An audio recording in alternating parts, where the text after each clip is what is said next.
பசுமை விவசாயம் சேனல் வணக்கங்க. ஏங்க, நீங்கள் மாடித்தோட்டம் அமைக்க போகிறீங்களா?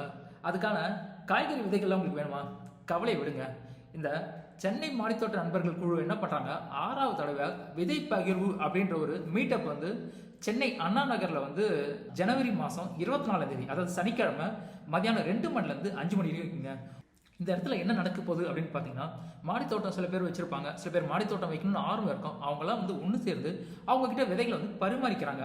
மாடித்தோட்டம் வச்சுட்டுங்களும் வராங்க, மாடித்தோட்டம் அமைக்க ஆசைப்படுறவங்களும் வராங்க, விதை இருக்கிறவங்களும் வராங்க, விதை இல்லை அப்படின்றவங்களும் வந்து இங்கே அவங்க வந்து கலந்து பேசி அவங்களோட விதைகளை வந்து இலவசமாக வந்து பரிமாறிக்கிறாங்க. நீங்கள் மாடித்தோட்டம் அமைக்கிறவங்க கிட்ட விதைகள் இல்லாலும் நீங்கள் கவலைப்பட வேண்டாங்க. அங்கே இருக்கிறவங்க கிட்ட விதையை வந்து நீங்கள் இலவசமாக வந்து நீங்கள் பரிமாறிக்கலாம். இதில் இன்னொரு விஷயம் என்ன அப்படின்னு பார்த்தீங்கன்னா, விதைத்தீவு பிரியா ராஜநாராயணன் வந்து சிறப்பு விருந்தினராக கலந்துக்க போகிறாங்க. அனுமதி இலவசங்க, மிஸ் பண்ணாதீங்க. ரைஸ் பியர் சொன்னீங்களா, ரைஸ் பியர் அரிசி பார்த்தீங்களா, இதெல்லாம் வந்து 5 மாதம் 6 மாதம் ஆனதெல்லாம் இருக்குது. தெரியுதா? சாப்பாடு சாதம். உரம் வைக்கிறதுக்கு இது உரம்லாம் வச்சுருக்குறேன் இந்த ரூமில். பாருங்கள், உரங்கள்லாம் போட்டு வச்சுருக்கேன். ஒரு நிமிஷம். ரோஜா முள் பார்த்தீங்களா? இது வந்து மழை நீர் சேகரித்து வச்சுருக்கேன். பார்த்தீங்களா? நான் வந்து பண்ணி வச்சுருக்கேன். அப்புறம் இலை மகு உரம், கிச்சன் வேஸ்ட் கம்போஸ்ட், இலை மகு உரம் பாருங்க. இலை மகு உரம் இது நம்ம தோட்டத்தில் இருக்கிற, பார்த்தீங்களா? ஃபுல்லாக இலை. எந்த தண்ணியும், இது வந்து மாவு தண்ணி, இது மாவு தண்ணி, இது வந்து காய்கறி கழுவுற தண்ணி. இதெல்லாம் பார்த்தீங்கன்னா வந்து உடனே எடுத்து ஊற்றக்கூடாது. அரிசி கழுவுற தண்ணி, பருப்பு கழுவுற தண்ணி, காய்கறி கழுவுற தண்ணி, கிரைண்டர் கழுவுற தண்ணி எல்லாம் உடனே சேகரித்து வச்சு ஒரே நாளில் ஊற்றிட்டிங்கன்னா செடியும் ட்ரெஸ் ஆகிடும், அதுவும் செத்து போயிடும். பாருங்க, இதை காட்ட மறந்துட்டேன். இதுவும் காய்கறி கழிவுகள் உரம் தான். இது பற்றிய பூஞ்சையாக இருக்குது பார்த்தீங்களா? இது எப்படின்னா ஒரு 10-15 நாள் ஆயிடுச்சு. எப்படின்னா வந்து இது வந்து நான் அப்படியே போட்டு பழம், காய்கறி தோல் அதெல்லாம் அப்படியே போட்டு, பார்த்தீங்களா? இதெல்லாம் அந்த காய்கறி தோல் எப்படி தூளாயிருச்சு பார்த்தீங்களா? இது பார்த்தீங்களா ஃப்ரூட்ஸ். இப்போ நான்வெஜ் சாப்பிட மாட்டீங்க இல்லையா? ஃப்ரூட்ஸ் எல்லாரும் வீட்லேயும் வாங்குவீங்க கண்டிப்பாக. அந்த ஃப்ரூட்ஸ் என்னவனா வேஸ்ட் ஆயிடுச்சு, மீந்து போயிடுச்சு, புதுசாக போகணுன்னு அவசியம் இல்லை. கெட்டு போன பழங்கள் தெரியுதுங்களா? ஃபுல்லாக பழம் திறக்கிறேன்னா பாருங்க ஃபுல்லாக திராட்சை பழம் தெரியுதுங்களா? திராட்சை பழம், வாழைப்பழம் இதெல்லாம். இது சப்பாத்தி பேசிட்டு அந்த சப்பாத்தி மாவு வேஸ்ட் ஆயிடுச்சு, புளிச்சிருச்சு, வைப்போம் நாளைக்கு செய்யலான்ட்டு. அப்புறம் அது வேணான்னும் போது அதில் நாட்டு சர்க்கரையை போட்டு இந்த மாதிரி வச்சுட்டோன்னா உரம் தண்ணி ஊற்றும் போது இது கொஞ்சோண்டு கலந்து ஊற்றுனா போதும். என் பேர் வந்து லோகமேரி, சென்னை கோடம்பாக்கத்தில் இருக்கேன். நான் வந்து இந்த மாடி தோட்டம் ஆரம்பித்து வந்து 7 வருஷம் ஆகுது. முதல்ல பார்த்தீங்கன்னா ஒரு 5 பாட் தான் வச்சு ஆரம்பிச்சிது. வீட்டில் இருக்கிற பெயிண்ட் டப்பா, அரிசி பேகு அதில் வச்சு தான் ஆரம்பிச்சிது. இப்போ பார்த்தீங்கன்னா ஒரு 300 பாட் வச்சு நமக்கு வேண்டிய தேவையானதெல்லாம் நம்மளே காய்கறி எல்லாமே ஹார்வெஸ்ட் பண்ணிக்கிறோம். பூக்கள், காய்கறிகள் எல்லாமே. இதுக்கு வந்து முக்கிய உரங்கள் தேவை. இந்த உரங்கள் பார்த்திங்கன்னா 0 பட்ஜெட். மெயினாக வந்து நம்ம மாடி தோட்டம் ஆரம்பிக்கிறது பெருசு இல்லை, 0 பட்ஜெட்டில் செய்யணும். இல்லைன்னா வீட்டில் இருக்கிறவங்களாம் சத்தம் போடுவாங்க. ஏதோ முதலீடு வச்சு ஃபஸ்ட்டு கொஞ்சம் மண் வாங்கிக்கிடலாம், ஆரம்பிக்கலாம், அவ்வளோதான். தவிர போக போக பார்த்திங்கன்னா நம்ம மாடி தோட்டமே நமக்கு உரங்கள் கொடுக்கும். இங்கே இருக்கிற இலை தழைகள் எல்லாமே வந்து உதிரும்பொழுது அந்த இலை தழைகள் எல்லாம் நீங்கள் ஒரு டப்பாவில் போட்டு சேகரித்து வச்சுக்கணும். பத்தாததுக்கு இந்த ஒரு செடின்னு பார்த்தீங்கன்னா 3 மாதம் இருக்கும். அதுக்கப்புறம் அதை கட் பண்ணி போட்டுடணும். அதில் நம்ம விதைகள் எடுத்துக்கலாம். நம்ம ஹார்வெஸ்ட் போக விதைகளும் எடுத்து வச்சுக்கணும். விதைகளை 4 பேர் கொடுக்கணும், நம்மளும் வச்சுக்கணும். அந்த விதைகள் எடுத்த பிறகு செடி வந்து நம்மளை கட் பண்ணி அந்த வேரை கட் பண்ணிவிட்டு ஃபுல்லாக துண்டாக கட் பண்ணி வெயிலில் காய வச்சு அதை உரமாக்கிடணும். அதெல்லாம் ஃபுல்லாக வந்து இந்த எல்லாத்தையும் உரமான அந்த உரத்தெல்லாம் எப்படி செய்யணும்னு பாருங்கள். இப்போ இன்னொரு விஷயம் பார்த்தீங்கன்னா, 0 பட்ஜெட்டில் செய்யணுன்னா வந்து மீன் அமிலம், நான்வெஜ் சாப்பிட்றீங்க அப்படின்னா மீன் கண்டிப்பாக எல்லாரும் வீட்லேயும் வாங்குவோம். அந்த மீன் கழிவுகள்லாம் இருக்கு இல்லையா, அது ஒரு டப்பாவில் போட்டு வெல்லம் போட்டு ஒரு 21 நாளுக்கு மூடி வச்சோம், அல்ல 25 நாள் வச்சோன்னா நல்லா பஞ்சாமிர்தம் போல் இருக்கும். நீங்கள் தண்ணி ஊற்றும் போது சாதாரணமாக அந்த தண்ணியில் அதை கலந்து ஊற்றுனீங்கனாலே உங்களுக்கு நல்ல செடி பச்சை பசன்னு இருக்கும். போய் நம்ம வந்து ஜீவாமிர்தம் வாங்கணும், ஜீவாமிர்தம் வாங்கணும், பஞ்சகாவியம் வாங்கணும்லாம் கிடையாது. நம்ம 0 பட்ஜெட்டில் செய்யும் போது தான் நம்ம வீட்டில் இருக்கிறவங்களும் சப்போர்ட் பண்ணுவாங்க. செலவுகளை குறைச்சி 0 பட்ஜெட்டில் பண்ணணும். அப்புறம் வந்து வீட்டில் அரிசி இருக்குல்ல, சாதம் வெடிச்சிட்டு சாதம் மீந்துருச்சுன்னா அதை வேஸ்ட்டு பண்ணாமல் இல்லைன்னா ரேஷன் அரிசி கிடைக்கும், ஈஸியாக கிடைக்கும். அதை அதை வேக வச்சு அதை தண்ணி ஊற்றி ஒரு நைட் ஃபுல்லாக வச்சுட்டு அதில் கொஞ்சம் வெல்லமோ 2 ஸ்பூன் தயிரும் போட்டு 2 ஸ்பூன் வெல்லம் 2 ஸ்பூன் தயிர் போட்டிங்கன்னா போதும். எவ்வளோ சாதம் இருந்தாலும் பரவாயில்ல. அதை போட்டு ஒரு 15 நாள் மூடி வச்சுட்டிங்கன்னா ரைஸ் பியர் அதை போல் ஒரு உரமே கிடையாது. மண்ணுலேயும் ஊற்றுலையும் அதை வடிகட்டி வந்து செடிகளுக்கு பூச்சி விரட்டியாகவும் பயன்படுத்தலாம். பார்த்தீங்கன்னா வந்து ஸ்டார்டிங்கில் தான் உங்களுக்கு பூச்சி விரட்டி பூச்சிக்கெல்லாம் பயப்படணும். நாள் ஆக ஆக வருஷங்கள் கடக்கும் பொழுது பூச்சி விரட்டி இப்போ 4 வருஷம் ஆச்சு. பூச்சி விரட்டின்னு ஒன்று நான் என்னோட இதுக்கு அடிச்சதே கிடையாது என் தோட்டத்துக்கு. ஃபஸ்ட்டு ஒரு 2 வருஷம் 3 வருஷம் அடிச்சுட்டு தான் இருந்தேன். என்னென்னா நான் வேப்ப எண்ணெய் அடித்தேன், வேப்பங்கொட்டை புண்ணாக்கு இருக்கு இல்லையா, அந்த கரைசல் அடித்தேன், அந்த மாதிரி அடிச்சிட்டு இருந்தேன். புங்கங்கொட்டை புண்ணாக்கு அந்த மாதிரிலாம் வச்சு அதெல்லாம் அடித்தேன். அதெல்லாம் செய்யலாம், தப்பு கிடையாது. அந்த செலவு கூட இப்போ இல்லைன்னு சொல்ல வரேன். ஏன்னா வந்து நன்மை செய்கிற பூச்சி தீமை செய்கிற பூச்சி நம்ம தோட்டத்துலேயே இருக்கும். நான்வெஜ் பூச்சி வெஜிடேரியன் பூச்சின்ட்டு அவங்கள சாப்பிட்டுப்பாங்க. அதெல்லாம் ஒன்றும் பிரச்சனை கிடையாது. அதனால தோட்டத்தை வந்து தாராளமாக பயம் இல்லாமல் ஆரம்பிங்க. எப்பயுமே விதைகளை சேகரிக்க பழக்கத்தை உண்டு பண்ணிக்கோங்க. விதைகள் எப்பயுமே நம்ம கிட்ட இருந்தோம்னா நமக்கு எந்த நேரமும் ஒரு நேரம் உடம்பு சரியாமல் போயிடும், ஒரு நேரம் இப்படியே இருப்போம். அதனால தோட்டத்தை விதைகள் இருந்துச்சுன்னா நம்ம எப்போ வேணால் தோட்டத்தை உற்பத்தி பண்ணிக்கிடலாம். அதனால விதை சேகரிக்க பழக்கமும் உங்களுக்கு இருக்கணும். அப்புறம் இந்த உரங்கள் தயாரிக்கிறோம் இல்லையா, இந்த மீன் அமிலம் இந்த ரைஸ் பியர் போக இலை மகு உரம் நான் வந்து பண்ணி வச்சிருக்கேன். அப்புறம் இலை மகு உரம் கிச்சன் வேஸ்ட் கம்போஸ்ட் இலை மகு உரம் பாருங்க. இலை மகு உரம் இது நம்ம தோட்டத்தில் இருக்கிற பார்த்தீங்களா, ஃபுல்லாக இலை பார்த்தீங்களா எப்படி. இது கருப்பு தங்கம்னுவாங்க. இது வந்து 80% மக்கிருச்சு. இன்னொரு 10 இனி மக்க தேவையில்லை. 80% போதும். நான் அதுக்குமே அதை எடுத்து யூஸ் பண்ண ஆரம்பிச்சிடுவேன். 100%னா உங்களுக்கு அப்படியே உதிரி உதிரியாக கருப்பு தங்கம் போல் கொட்டும். இதுவே போதும். இதில் இப்போ ஒரு செடி ஒரு விதை போட்டிங்கன்னா சூப்பராக வளரும். இப்போ இது ஃபுல்லாக இருக்குது. இப்போ தைப்பட்டதுக்கு ரெடி பண்ணி வச்சுருக்கிறேன். இது பார்த்தீங்கன்னா இது வந்து கிச்சன் வேஸ்ட் கம்போஸ்ட். இது ஃபுல்லாக அந்த ட்ரம்மில் வச்சிருக்கேன் கிச்சன் வேஸ்ட் கம்போஸ்ட்டு. பார்த்தீங்கன்னா இதுவும் கிச்சன் வேஸ்ட் கம்போஸ்ட். பார்த்தீங்களா, இலை தழை. இதுல என்ன போட்டிருக்கோம், இதில் போட்டிருக்கேன் பார்த்தீங்கன்னா ஃபர்ஸ்ட் அடியில் நான் இன்னொரு விஷயம் வந்து ஓட்டை போட மாட்டேன். ட்ரம் உங்களுக்கு ஓட்டை போடாமல் இது கிச்சன் வேஸ்ட் கம்போஸ்ட் செய்கிறேன். அது எப்படின்னா ஓட்டை போட்டோன்னா அதுலேருந்து பிளாக்காக தண்ணிலாம் வழிஞ்சு மாடிலாம் வேஸ்ட் ஆகிடும். வீட்டில் இருக்கிறவங்களாம் சத்தம் போடுவாங்க. அதுலேருந்து புழு கிழுவெல்லாம் வெளியே வரும். எல்லாம் என்ன சொல்கிறது, தரையில எல்லாம் மேயும். வீட்டில் அப்புறம் சண்டை சச்சரவு தான் நடக்கும். தோட்டமே வைக்க விட மாட்டாங்க. அதனால நான் வந்து என்ன ஓட்டையை ட்ரம்மில் பார்த்தீங்கன்னா ஓட்டையே கிடையாது. பார்த்தீங்களா, எந்த ட்ரம்லேயும் ஓட்டை கிடையாது. ஓட்டப்போ கிடையாதுன்னா அடியில் ஃபஸ்ட்டு மண் போட்டுக்கணும். மண் போட்டுட்டு அதுக்கு மேலே என்ன பண்ணோம், வீட்டில் இருக்கிற கழிவுகள். எங்கள் வீட்டில் பார்த்தீங்கன்னா பிளாஸ்டிக் கவரை தவிர, chocolate cover, plastic paper, plastic கவருங்களை தவிர இதுவரையும் வந்து ஒரு குப்பை கூட குப்பை தொட்டிக்கு போனதே கிடையாது. எல்லாமே பேப்பர் இருந்தால் கூட சரி, எல்லாமே இங்கே வந்துடும். பேப்பரு, அட்டை, பாக்ஸு, அதுக்கப்புறம் காய்கறி கழிவுகள். எப்படியும் வீட்டில் நிறைய சமையலுக்கு நிறைய கழிவுகள் வரும். எல்லா கழிவுகளையும் இதில் போட்டுருவோம். போட்டுட்டு அதுக்கு மேலே இங்கே தோட்டத்தில் விழுது இல்லையா காய்ந்த இலை தழைகள், இங்கே பாருங்க கிச்சன் வேஸ்ட் காய்கறிகள் அடியில் இருக்குது. பார்த்தியா, அடியில் காய்கறி இருக்குது. அது முடிச்சுட்டு அதுக்கு மேலே என்ன பண்ணுவேன், இதை போடுவேன். இதை போட்டு பார்த்தீங்கன்னா இதை போட்டுட்டு தண்ணி இல்லாமல், அதாவது ஈரமும் காய்ந்த இலைத்தழைகள் குச்சி இதெல்லாம் இருக்கு இல்லையா, இதையும் மாற்றி போடணும். போட்டுட்டு மேலே வந்து மண் போட்டுக்கணும். மண் லைட்டாக, ரொம்ப இல்லை, கொஞ்சோண்டு. உங்களுக்கு மாட்டு சாணி உரம் கடிச்சா ஒரு கைப்பிடி போட்டுக்கலாம். ரொம்ப மூட்டையானலாம் தேவையில்லை, ஒரு கைப்பிடி இருந்தால் போட்டுக்கிடலாம். அப்படி இல்லைன்னா வெல்லம் இருக்கு இல்லையா, வீட்டில் வெல்லம், அந்த வெல்லத்தை கரைச்சி சும்மா கொஞ்சம் தெளித்து விடலாம். இல்லை தயிர் இருக்கா வீட்டில், கெட்டு போன தயிர், கெட்டு போன பால் எல்லாமே இதில் ஊற்றலாம். உங்களுக்கு வந்து இது வந்து சூப்பராக வந்து 1.5 மாதம் 2 மாதத்துலேயே உங்களுக்கு நல்லா மக்கி உரம் வந்துகிட்டே இருக்கும். இதை வந்து இருக்கிற நம்ம மண்ணிலேயே, மாடியில் வந்து வெயிட் ஏற்றக்கூடாது. அதனால வந்து பார்த்திங்கன்னா இருக்கிற மண்ணிலேயே இந்த உரங்களை அப்பப்போ நான் நிறைய பண்ணும்பொழுது நமக்கு நிறைய மண் கிடச்சிடும். நம்ம தோட்டம் வந்து தாராளமாக கொஞ்சம் பெருசு பண்ணிக்கிடலாம். அப்புறம் வந்து தண்ணி கிச்சன் இதுல ஆமா புழு வந்தா தானே மக்கும். இந்த புழு தான் வந்து இவங்களை மக்க வைக்கிறது. புழு இல்லைன்னா வேஸ்ட் இல்லையா, புழு வெளியே வராது. அதாவது நம்ம மண்ணு போட்டு மூடி வச்சிட்டோம்னா புழு வந்து வெளியே வரவே வராது. நன்மை செய்யற புழு தானே எது இல்ல, அதாவது செடிகளுக்கு என்ன வேணும்னா நமக்கு என்ன வேணும், நமக்கு ஆக்சிஜன் வேணும். ஆக்சிஜன் தான் நம்ம உயிர் வாழ முடியும். செடிகளுக்கு என்ன வேணும்? கழிவுகள் வேணும். இது சாப்பிடுறது இந்த புழு ஆ தானா? செடிகளுக்கு வந்து கழிவுகள் வேணும். அந்த கழிவுகள் இருந்தால் தான் அந்த ஸ்மெல்லான அந்த இது அந்த உரங்கள் இதெல்லாம் போட்டால் தான் செடி நல்லா வளருவாங்க. இப்போ வந்து இந்த மாதிரி இதெல்லாம் போட்டு வச்சுன்னா பயங்கர ஸ்மெல்லு அதெல்லாம் அடிக்கும்.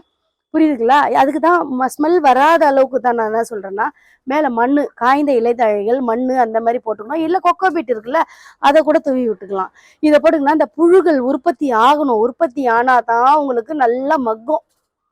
ஆனால் அந்த புழு வந்து இப்போதைக்கு தான் இருக்கும். அதுக்கப்புறம் அந்த புழுவெல்லாம் வந்து உரமா ஆயிடும். இன்னும் ஒரு 3 நாள் கழிச்சு அந்த ஒரு புழு கூட இருக்காது. எல்லாமே அப்படியே உரமா ஆயிடுவாங்க, மாறிடுவாங்க. இவங்க மெயின் புழு வரணும். புழு வந்தால் தான் கம்போஸ்ட், நல்ல கம்போஸ்ட். புழு வந்துட்டு அது ஒரு வாரம் ஃபஸ்ட்டு புதுசில் எங்களுக்கு பயமாக இருக்கும் பார்க்குறதுக்குலாம். ஐயோ என்னடா இதுன்ட்டு. அப்புறம் பார்த்தீங்கன்னா அப்படியே பழகிருச்சு. இப்போ அதுக்கப்புறம் பார்த்தீங்கன்னா அதுக்கு மேலே மண் போட்டோம் அப்படின்னா மண் போட உங்களுக்கு புழுவெல்லாம் வராது, கண்ட்ரோல் ஆகிடும். அப்புறம் வந்து ரொம்ப புழு வந்துச்சுன்னா உங்களுக்கு 3 மாதம் மக்கிற கம்போஸ்ட்டு 1.5 மாதத்துலேயே மக்கிடும். இப்படி மூடிட்டு தெரியுங்களா, இந்த மாரி போட்டு மூடி வெயில் படக்கூடாது. மெயினாக வெயில் படக்கூடாது. வெயில் படாமல் உங்கள் நிழலில் இந்த மாரி மூடி இது பண்ணி வச்சுக்கணும், கண்ட்ரோல் பண்ணி வச்சுக்கணும். அதுக்கப்புறம் வீட்டில் இருக்கிற கிரைண்டர் கழுவின தண்ணி, பருப்பு கழுவின தண்ணி, காய்கறி கழுவுற தண்ணி, இதெல்லாம் பார்த்தீங்களா, இங்கே பாருங்க. இந்த தண்ணி எல்லாம் வந்து எந்த தண்ணியும், இது வந்து மாவு தண்ணி, இது மாவு தண்ணி, இது வந்து காய்கறி கழுவுற தண்ணி. இதெல்லாம் பார்த்தீங்கன்னா வந்து உடனே எடுத்து ஊற்றக்கூடாது. அரிசி கழுவுற தண்ணி, பருப்பு கழுவுற தண்ணி, காய்கறி கழுவுற தண்ணி, கிரைண்டர் கழுவுற தண்ணி எல்லாம் உடனே சேகரித்து வச்சு ஒரே நாளில் ஊற்றிட்டிங்கன்னா செடியும் ட்ரெஸ் ஆகிடும், அதுவும் செத்து போயிடும். 3 நாள் வைக்கணும் தண்ணியை. 3 நாள் புளிக்க வைக்கணும். புளிப்பு வாசனை வருதா? 3 நாள் புளிக்க வைக்கணும். புளிக்க வச்சு நீங்கள் அது கொடுக்கும்பொழுது அவங்களுக்கு சத்து. அப்புறம் ரொம்ப ஹெவியாக நம்ம எவ்வளோ நாள் அதிகமாக புளிக்க வைக்கிறோமோ ரொம்ப ஹெவியாகும், வீரியம் ஜாஸ்தியாகும். அப்போ நம்ம அது கூட தண்ணி கலந்துக்கணும். 3 நாள்னா ஓகே. ஒரு 5 நாள் எங்கே ஊருக்கு போயிட்டோம், ஒரு 10 நாள் கூட விட்டு வச்சுக்கலாம், ஸ்மெல் அதிகமாகிடும். அப்போ நம்ம தண்ணி கலந்து ஊற்றணும், தவிர வேறு ஒன்றே இல்லை. ஒருத்தர் தெரியாமல் புளிக்க வச்சு டைரெக்டாக ஊற்றினா செடி வந்து செத்து போயிடும். நிறைய இந்த மாரிலாம் இருக்குது. இந்த சின்ன சின்ன விஷயங்களை தெரிஞ்சுக்கிட்டாலே நம்ம சூப்பராக 0 பட்ஜெட்டில் அழகாக கொண்டு போகலாம். 0 பட்ஜெட்டில் மாடி தோட்டத்துக்கு வேண்டிய உரங்கள்லாம் நமக்கு நாமளே தயாரிச்சுக்கிடலாம். பாருங்க, இதை காட்ட மறந்துட்டேன். இதுவும் காய்கறி கழிவுகள் உரம் தான். இது பற்றிய பூஞ்சையாக இருக்குது பார்த்தீங்களா? இது எப்படின்னா ஒரு 10-15 நாள் ஆயிடுச்சு. எப்படின்னா வந்து இது வந்து நான் அப்படியே போட்டு பழம், காய்கறி தோல் அதெல்லாம் அப்படியே போட்டு பார்த்தீங்களா, இதெல்லாம் அந்த காய்கறி தோல் எப்படி தூள் ஆயிடுச்சு பார்த்தீங்களா? எப்படி ஆயிடுச்சு பார்த்தீங்களா? இது வந்து ஹெவி பவராக இருக்கும். மாதுளம்பழம், இந்த பழ வகைகள்லாம் இருக்கு இல்லையா, அதெல்லாம் ஊற வச்சு தண்ணியில் ஊற வச்சு மூடி மூடி போட்டு வச்சுட்டிங்கன்னா உங்களுக்கு புழு வராது. புழு வந்தாலும் மண்ணுக்குள்ளே போயிடுச்சுன்னா அது ஒரு பிரச்சனையும் இல்லை. வேப்பம் புண்ணாக்கு இல்லை வேப்பில இருந்தால் வேப்பம் புண்ணாக்கு தேவையில்லை. நம்மளுக்கு ஒரே ஒரு செலவு என்னன்னு பார்த்தீங்கன்னா வேப்பம் புண்ணாக்கு கண்டிப்பாக வாங்கிக்கோங்க. அது கூட வேப்பிலை மரம், வேப்பிலை எல்லாம் கடிச்சிச்சுன்னா உங்களுக்கு அந்த செலவு கூட கிடையாது. கீழே வந்து ரைஸ் பியர் உரம் வச்சிருக்கேன். சில உரங்கள்லாம் கீழே வச்சிருக்கேன், வாங்க அதை காட்டுறேன். ஆமா ஆமா, உரம் வைக்கிறதுக்கு இது உரம்லாம் வச்சிருக்கிறேன் இந்த ரூம்ல. பாருங்க, உரங்கள்லாம் போட்டு வச்சிருக்கேன். ஒரு நிமிஷம். ரோஜா முள்ளு பாத்தீங்களா? இது வந்து மழை நீர் சேகரித்து வச்சிருக்கேன் பார்த்தீங்களா? விதைகள் போடும் பொழுது அதை வந்து விதை நேர்த்தி பண்ணிக்கிடலாம். அந்த மழை நீரில் விதை நேர்த்தி பண்ணுறதுக்கு மழை நீர் தேவை. இல்லை காஞ்ச செடி நல்லா வளரல செடினா அந்த மழை நீர் கொஞ்சம் ஊற்றுனீங்கன்னா அழகாக வளரும். ஆமாம், மழை நீர் இது பார்த்தீங்களா ஃப்ரூட்ஸ். இப்போ நான்வெஜ் சாப்பிட மாட்டீங்க இல்லையா, ஃப்ரூட்ஸ் எல்லாரும் வீட்லேயும் வாங்குவீங்க கண்டிப்பாக. அந்த ஃப்ரூட்ஸ் என்னவனா வேஸ்ட் ஆயிடுச்சு, மீந்து போயிடுச்சு, புதுசாக போகணுன்னு அவசியம் இல்லை. கெட்டு போன பழங்கள் தெரியுதுங்களா? ஃபுல்லாக பழம் திறக்கிறேன்னா பாருங்க ஃபுல்லாக திராட்சை பழம் தெரியுதுங்களா? திராட்சை பழம், வாழைப்பழம் இதெல்லாம் ஃபுல்லாக போட்டு அதில் ஒரு 2 ஸ்பூன் நாட்டு சக்கரை போட்டு வச்சிங்கன்னா போதும். ஆமாம், எப்படி இருக்கு பாருங்க, ஒயின் மாதிரி இருக்கா, ஸ்மெல்லு ஒயின் மாதிரி இருக்கு. ரைஸ் பியர் சொன்னீங்களா, ரைஸ் பியர் அரிசி பார்த்தீங்களா? இதெல்லாம் வந்து 5 மாதம் 6 மாதம் ஆனதெல்லாம் இருக்குது. தெரியுதா? சாப்பாடு சாதம் இது எல்லாமே ரைஸ் பீர் தான், இதுவும் ரைஸ் பீர் தான். இதுவும் பார்த்தீங்கன்னா அந்த இந்த பழம், வாழைப்பழ கரைசல். இது தயிர், கெட்டு போன தயிரெல்லாம் வேஸ்ட் ஆயிடுச்சுன்னா அந்த தயிர் அப்படியே இது பண்ணிடு. தயிர், மீன் அமிலம். இது வந்து மீன் அமிலம் போட்டு வச்சிருக்கிறது. இது மீன் அமிலம். இது டீ தூள், காஞ்ச டீ தூள் இருக்குல்ல, டீ தூள். வீட்டில் டீ போட்டுட்டு அந்த டீ தூளை வடிகட்டி அதை காய வச்சு எடுத்து வச்சிருக்குது. இது கருவாடு வேஸ்ட் ஆயிடுச்சுல, கருவாடு தூள். அது வந்து போன் மீல் தயாரிக்கிறாங்க இல்லையா, இந்த கருவாடு எலும்பு இதெல்லாம் வச்சுதான் பண்றாங்க போன் மீல் தயாரிக்கிறது. எல்லாமே 0 பட்ஜெட் வேஸ்ட் பொருள் தான். எதுவுமே வந்து புதுசு கிடையாது. வீட்டில் வேஸ்டான பொருள்கள் தான் இதெல்லாம். இது வந்து பாத்தீங்கன்னா மாவு. இப்போ கோதுமை மாவு இருக்கு இல்லையா, குச்சி இருக்கா, வீட்டில் மாவு இப்போ சப்பாத்தி பேசிடுறோம் இல்லையா, தெரியுதுங்களா? மாவு தெரியுதுங்களா? இது சப்பாத்தி பேசிட்டு அந்த சப்பாத்தி மாவு வேஸ்ட் ஆயிடுச்சு, புளிச்சிருச்சு, வைப்போம் நாளைக்கு செய்யலான்ட்டு, அப்புறம் அது வேணான்னும் போது அதில் நாட்டு சர்க்கரையை போட்டு இந்த மாதிரி வச்சுட்டோம்னா, உரம் தண்ணி ஊற்றும் போது இது கொஞ்சோண்டு கலந்து ஊற்றுனா போதும். எல்லாமே தான். வேப்ப முன்னாக்கு மட்டும் தான் வாங்கி வச்சிருக்கேன். அப்புறம் சாம்பல் வந்து முக்கியம் நம்மளுக்கு. சாம்பல் ஓகேங்களா? சாம்பல் வந்து செடிகளுக்கு வந்து முக்கியம். மண் கலவையில் கொஞ்சம் கலந்துக்கிட்டா நல்லது. இல்லைனாலும் விதைகள் சேகரித்து வைக்கும்போது இந்த சாம்பல் போட்டு வச்சா 4 வருஷம் 5 வருஷம்னால பத்திரமா இருக்கும். விதைகள் முளைப்பு திறன் நல்லா இருக்கும்.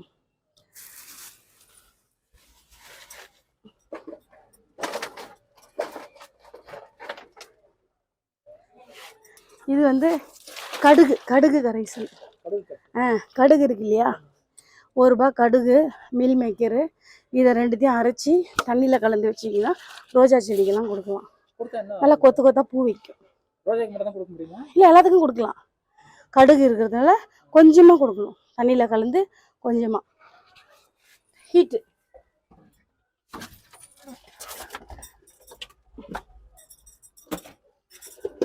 வேப்ப முன்னாக்கு சொன்னேன் இல்லையா, வேப்ப முன்னாக்கு தான் முக்கியம். இதில் வந்து சும்மா 1 கைப்பிடி, மண் கலவையில் வந்து 1 கைப்பிடி தான் போடுவோம். அது வேப்பில் இருக்குன்னா உங்களுக்கு தேவையில்லை. மற்றபடி எல்லாமே ரைஸ் பியர் தான். நிறைய ரைஸ் பியர் தான் இருக்கும் என்கிட்ட. எல்லாம் ரைஸ் பியர். என்ன நன்மை கிடைக்கும்? மண் வந்து வளமாகும் சீக்கிரமா. இப்போ வந்து போர் மண் வச்சு தான் செஞ்சேன்னு சொன்னேன் இல்லைங்களா, போர் மண். இப்போ பார்த்தீங்கன்னா மாட்டு சாணமும் மண்ணும் சேரும்போது தான் சீக்கிரம் வளமாக ஆகும். நம்ம சென்னையில் இருக்கிறவங்க மாட்டு சாணம் கிடைக்காது, கண்டிப்பாக கிடைக்க சான்ஸே இல்லை. அப்படி பண்ணும்போது என்ன பண்ணணும்னா, எல்லாராலையும் காசு கொடுத்து வாங்க முடியாது. வாங்குறாங்க, ஒரு சிலர் வாங்குறாங்க, செலவாகும். 0 பட்ஜெட்டில் பண்ண முடியாது. எனக்கு தெரிஞ்சு லாரியிலலாம் வாங்கிலாம் செய்கிறவங்களாம் இருக்காங்க, மாட்டு சாணம் வாங்குறாங்க, 4000 3000லாம் கொடுத்து வாங்கி செய்கிறாங்க. நம்மளாலாம் அந்தமாரி முடியாது. 0 பட்ஜெட்டில் செய்யணும் அப்படின்னா இந்த ரைஸ் பியர் வந்து நல்ல ஒண்டர்ஃபுல். அதாவது என்ன சொல்லணும்னா, அந்த ரைஸ் பியர் வந்து மண்ணையும் வளமாகுது, செடியும் வளர்ச்சி அடைய செய்து, பூச்சி விரட்டியாமல் செயல்படுது. மண் வந்து சீக்கிரமாக வளமாகிடும், அப்படியே பிளாக்காக மாறிடும். இந்த ரைஸ் பியரை யூஸ் பண்ணிங்கன்னா உங்கள் மண்ணில் குட்டி குட்டி அந்த பூச்செல்லாம் ஓடும். அந்த பூச்சி பேர் இப்போ சிறுத்தல், அதை வந்து அது இருந்தாலும் நல்ல வளமான மண்ணுன்னு அர்த்தம். நம்ம மாடி தோட்டத்தில் நிறைய இருக்கும். நல்லா சூப்பராக வளமாகும். அது இன்னும் மீன் அமிலம் காட்டுறேன். இப்போ நீங்கள் பார்க்குறது வந்து மீன் அமிலம் பாருங்கள். இது வந்து ஒரு 7 லிட்டர் கிட்ட இருக்கும். இது பாருங்கள் எவ்வளோ இருக்குது பாருங்கள். 10 லிட்டர் கிட்டே இருந்தது, இப்போ வந்து 7 லிட்டர் இருக்குது. பஞ்சாமிர்தம் மாதிரி இருக்குது. எவ்வளோ ஸ்மெல் வாசனையாக இருக்குல்ல. ஆமாம், இது நானே தயாரிச்சது. வீட்டில் சமையல் செய்கிறோம் இல்லையா நம்ம, அந்த மீன் வாங்குவோம். எப்படி மீன் வாங்குகிறோம், அந்த மீனுடைய கழிவுகள்லாம் போட்டு நாட்டு சக்கரை போட்டு 21 நாள் மூடி வெயில் படாமல் வச்சிடணும். இது நான் வந்து இப்போ வந்து ஒரு 1/2 கிலோ மீன் வச்சுங்களேன், 1/2 கிலோ நாட்டு சக்கரை போடணும். சமமாக போடணும். சமமாக போட்டால் தான் சூப்பராக இருக்கும். கம்மி பண்ணியே போட்டுக்கலாம், ஒன்றும் பிரச்சனை இல்லை. கூடுதலாகவும் போட்டுக்கலாம், பிரச்சனை இல்லை. கூடுதலானா எது வெள்ளம் கூடுதலா போடலாம்? ஆமா ஆமா ஆமா ஆமா. வெள்ளம் அதிகமான பிரச்சனை இல்ல. வெள்ளம் அதிகமாக போடலாம். அதிகமான கம்மியா பிரச்சனை போடக்கூடாது. இல்லை. கம்மியாக கொஞ்சம் கம்மி பண்ணி போடலாம். ரொம்ப கம்மியாக போட்டால் உங்களுக்கு அந்த பஞ்சாமிர்தம் எஃபெக்ட் இந்த இது வராது. ம், ம். ஓகேங்களா? நீங்கள் அரை கிலோனா அட்லீஸ்ட் இப்போ அரை கிலோ மீன் கழிவுனா ஒரு 400 கிராம் வெல்லம் கூட போடலாம். சரி, இது பயிருக்கு கொடுக்கறதுனால என்ன? இது கொடுத்ததுனால உங்களுக்குன்னா செடி நல்லா வளரும், புஷ்டியாக க்ரீன் கலரில் இருக்கும். நல்லா காய்கறிகள் கொத்து கொத்தா நல்லா நல்லா வளரும். எத்தனை நாள் ஒரு தடவை இதை கொடுக்கணும்? இது வாரம் வாரம் கொடுக்கலாம், தாராளமாக கொடுக்கலாம். 10 நாளைக்கு ஒரு வாட்டி தாராளமாக கொடுக்கலாம். எப்படி பயிருக்கு இதை வந்து செடிக்கும் மண்ணுக்கும் ஊற்றலாம். நான் வந்து ஸ்ப்ரேவும் பண்ணலாம். இலைக்கு ஸ்ப்ரே நீங்க பண்ணுங்க. இலை மேலே ஸ்ப்ரே பண்ணலாம். நான்லாம் ஸ்ப்ரே பண்ண முடியாது எனக்கு. ஏன்னா ஒரு 10 செடினா பரவாயில்ல, 300த்துக்கும் உட்காந்து இப்போ ஸ்ப்ரே பண்ணோம்னா தான் ஸ்ப்ரே பண்ணி ஆயிடுச்சு 4 வருஷம். ஸ்ப்ரேயரே கிடையாது என்கிட்ட. பார்த்தீங்களா, இவ்வளோ பெரிய தோட்டம் வச்சுருக்கிறேன், என்கிட்ட ஸ்ப்ரேயரே கிடையாது. சும்மா அந்த பாட்டில் ஸ்ப்ரேயர் தான் வச்சுருக்கிறேன், அவ்வளோதான். இப்போ ஏன்னா எல்லாம் மண்ணுக்கு ஊற்றிடுவேன் நான். இது தண்ணியில் கலந்து மண்ணுக்கு எவ்வளவு ஊற்றிடுவோம். ஊத்தணும்? ஒரு டம்ளர் ஊத்தி. நம்ம இஷ்டம், டம்ளர்லாம் இல்லை. ஒரு பைட்டி தண்ணிக்கு வந்து ஒரு என்ன சொல்கிறது, ஒரு 10 ml 15 ml போதும். இது கலந்துடணும். ஆமாம், கலந்துட்டு அந்த போதும். தண்ணியை பயிருக்கு நிறைய ஊற்றினாலும் ஒன்றே ஆகாது, கம்மியாக ஊற்றினாலும் ஒன்றே ஆகாது. புரியுதுங்களா? அதனால இதெல்லாம் வந்து நன்மை தான் செய்யும். இதை வந்து இலைகளுக்கு அடிச்சுன்னா சூப்பராக இருக்கும். நான் வந்து மண்ணில் ஊற்றிடுவேன். மண்ணில் ஊற்றினா மண்ணும் வளமாகவும் செடியும் வளரும். 10 நாள் வந்து நீங்க தெளிச்சுக்கலாம். ஆமாம், 10 நாள் ஒரு வாட்டி தெளிக்கலாம். நான் மாதத்துக்கு ஒரு நாள் தான் தெளிக்குவேன். சரிங்களா? ஆனால் 10 நாள் ஒரு நாள் செஞ்சு தெளிச்சிங்கன்னா இன்னும் நான் நல்லா சூப்பராக எடுக்கலாம். எங்களுக்கு வந்து டைம் இல்லாததுனால வந்து பார்த்தீங்கன்னா நாங்கள் ஒரு மாதத்துக்கு ஒரு வாட்டிக்கு தண்ணியில் கலக்கும்போது இது ஒரு வாரம் விட்டோம்னா ஒரு வாரம் ரைஸ் பேர் கொடுக்கணும். அப்படி கொடுக்கணும். இதுவே கொடுக்க முடியாது. இது ஒரு வாரம் கொடுத்தா கரெக்டாக ஒரு மாதத்துக்கு ஒரு வாட்டி வரும். அப்போது இது ஒரு 10 நாளுக்கு இது ஒரு வாரம் இதை கொடுத்தீங்கன்னா ஒரு வாரம் ஐஸ் பியரு, ஒரு வாரம் கிச்சன் வேஸ்ட்டு, இது கழிவுகள், தண்ணி ஊற வைக்கிற இல்லையா அந்த தண்ணி, அதை மாற்றி மாற்றி கொடுக்கணும். இப்போ மீன் அமிலம் பார்த்தீங்கன்னா வந்து இந்த மாதிரி கிலோ கணக்கில் வாங்கி நிறைய டப்பாவெல்லாம் நான் செய்யலை. அது மொத்தமாக அவ்வளோ செய்யலை நான். அப்படி செஞ்சாலும் நம்மளுக்கு ஸ்மெல் வரும், இது வரும், அதெல்லாம் ஒரு பிரச்சனை. அது வாங்கி நம்ம மெயின்டைன் பண்ண முடியாது. எப்படியும் வீட்டுக்கு நம்ம வாரம் மீன் வாங்குறோம் இல்லையா, அந்த கழிவுகளை வாங்கி அரை கிலோ 1 கிலோ இருந்தாலே போதும். 1/4 கிலோ கூட போட்டு செய்யறாங்க. பார்த்தீங்களா பாட்டிலில், இது அரை கிலோ பாட்டிலு. வீட்டில் இருக்க அந்த நம்ம வாங்குற மீனே வந்து 1 கிலோ வாங்குவோம், இல்லை அரை கிலோ வாங்குவோம். அதோட கழிவுகள் பார்த்தீங்கன்னா உங்களுக்கு ஒரு இவ்வளோ தான் வரும். அந்த கழிவுகள் அந்த பாட்டிலில் போட்டுட்டு அதில் வந்து நாட்டு சர்க்கரையை போட்டு குலுக்கி வச்சுருக்கேன்னா எப்படி பாருங்கள். இந்த மாதிரி நிறைய பாட்டிலுங்களை சேர்த்து வச்சு அதெல்லாம் மொத்தமாக இதில் ஊற்றி வச்சுருக்கேன். இந்த மாதிரி நீங்கள் சேர்த்து வச்சுக்கிடலாம். ஏன்னா எப்படியும் நம்ம வீட்டுக்கு யூஸ் பண்ணும்போது அதுவே நம்மளுக்கு உரங்களாக மாறி வந்துடுது. இதை நம்ம செடிகளுக்கு கொடுக்கும்போது இந்த இதுங்களை சாப்பிட்டா அவங்களுக்கு நம்மளுக்கு நிறைய காய்கறிகள் நமக்கு கொடுப்பாங்க தோட்டத்தில். பார்த்தீங்களா, ரைஸ் பியர் ஃபுல்லாமே வந்து ரைஸ் பியர். இது எத்தனை நாளைக்கு ஒரு தடவை இது கொடுக்கணும்? 10 நாளைக்கு. இது வந்து ஒரு 4 நாளைக்கு ஒரு வாட்டி கூட கொடுக்கலாம், ஒன்றுமே ஆகாது. இது மண்ணுக்கு ஊற்றுனீங்கன்னா அவ்வளோ வளமாயிடும். தண்ணி கொடுக்கணும் ஊத்தி சொல்றீங்களா? தண்ணியில கலந்து ஊற்றணும். அதாவது தண்ணி டெய்லி தண்ணி கொடுக்குறோம் இல்லையா, அந்த தண்ணியில மிக்ஸ் பண்ணி ஊற்றிக்கணும். எவ்வளவு கலக்கணும்? இது வந்து ஒரு மகு ஒரு என்ன சொல்றது, ஒரு பக்கெட் தண்ணிக்கு ஒரு மகு கூட ஊற்றிக்கலாம், ஒன்றே ஆகாது. மண் நல்லா வளமாகும். இதெல்லாம் எம்எல் கணக்கெல்லாம் இல்லை, நீங்கள் ஒரு மக்கு கணக்குலேயே ஊற்றலாம். 0 பட்ஜெட்டில் ரைஸ் பியர் தானே இது, அது தாராளமாக கொடுக்கலாம்.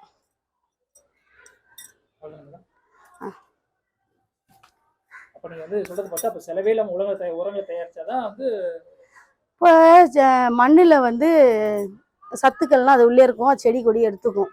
ஆனால் இப்போ வந்து மாடி தோட்டம் பொறுத்த வரைக்கும் எல்லாமே இந்த டப்பாவில் பாட்டில் வைக்கிறோம் இல்லையா, எல்லாமே வந்து நம்ம தான் கொடுக்கணும். கொடுத்தா தானே வளரும், இல்லைன்னா எப்படி வளரும்? வெறும் தரையில் எப்படி செடி வளரும்? அப்போ எல்லாமே வந்து நம்ம அந்த பாட்டில் கொடுக்கணும், எல்லாமே நம்ம கொடுக்கணும். 0 பட்ஜெட்டில் நம்ம வீட்டில் இருக்கிற பொருள்களை வச்சு கழிவு, அதான் நம்ம வீட்டில் அதை வேணான்னு தூக்கி போடுறோம் இல்லையா, வேஸ்ட்டாக, அந்த வேஸ்ட்டு கழிவுகளை உரமாக மாற்றி கொடுக்கும்போது அவங்க அதை சாப்பிட்டு நம்மளுக்கு நல்ல என்ன சொல்கிறது, பசுமையான காய்கறிகளை நம்ம கொடுக்குறாங்க.